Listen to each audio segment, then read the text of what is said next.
Terima kasih pemirsa, Anda masih bersama kami di Liputan Metropolis. Untuk memastikan makanan gizi gratis layak untuk dikonsumsi, Wali Kota bersama Forkopimda Kota Prabu Mulih meninjau dapur makanan bergizi gratis di Prabu Mulih Timur.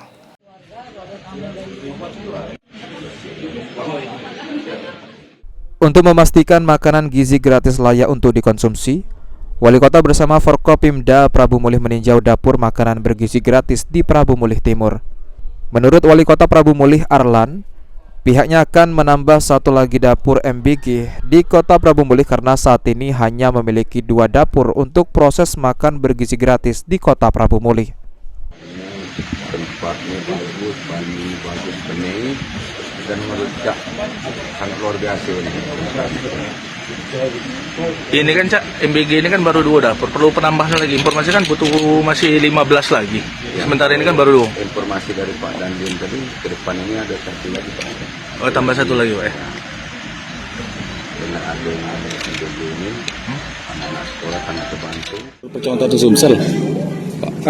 Itu kata orang, bukan kata kita. Iya. Kita nggak bisa bicarakan masalah dapur kita sendiri, tapi bisa mungkin dan bisa tidak. Insya Allah memang mungkin.